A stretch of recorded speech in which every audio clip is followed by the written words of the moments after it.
napapasok ang ating mga senatorial tulad ni Bato, ni Bungo, Bato at si Marcolita at iba yung mga napapasok sa mga senator mga kakuya.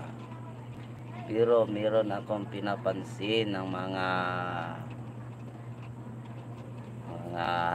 bot mga kakuya, bot balot. Iba ang mga number mga kakuya pumunta sa ibang bot, mga bot mga kakuya. Hindi maganda mga kakuya. Tulad ni Vic Rodriguez, ayang Romero ng tunay 56, bigla ng 55. Si Apollo Kibuloy bigla ng ang totoo niyang Romero 53, bigla ng 52 mga kakuya, no? Yun kaya pala nga walang napapasok pala sa mga senatorial ng mga baguhan mga kakuya, no? Si Bungo lang ang napapasok, si si Senator De La Rosa o si Marcolita mga kakuya, yun lang mga kakuya. Pero ito po mga sampul balot sa PDP Partido Barog Bagong Subo, iba ilang dinalagay dito sa Cebu. Pero sa totoo lang mga kakuya, sa PDP laban, bustrit ako talaga at pinupuno ko ang dalawa, si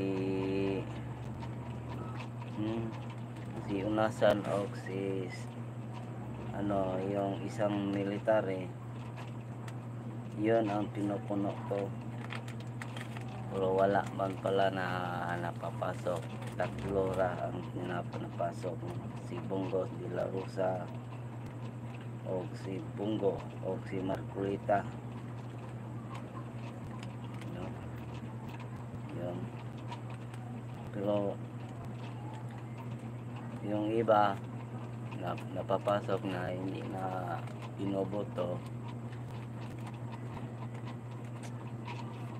yun lang ang mali mga kakuya, no?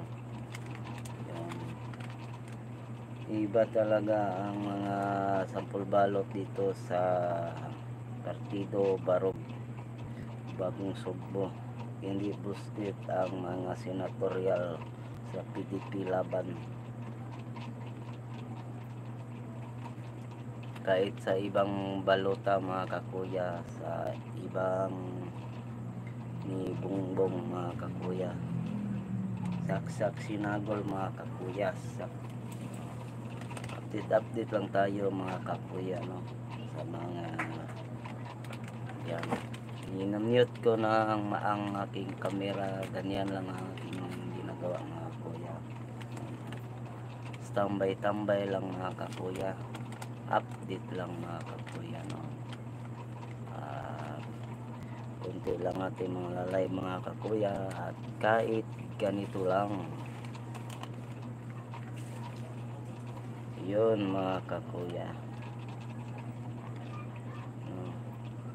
Yun, meron akong naglalive ako ngayon na meron akong tinitesting dito sa video. Ngayon ko na nalaman pala, iba pala, ganyan pala ang labas niya.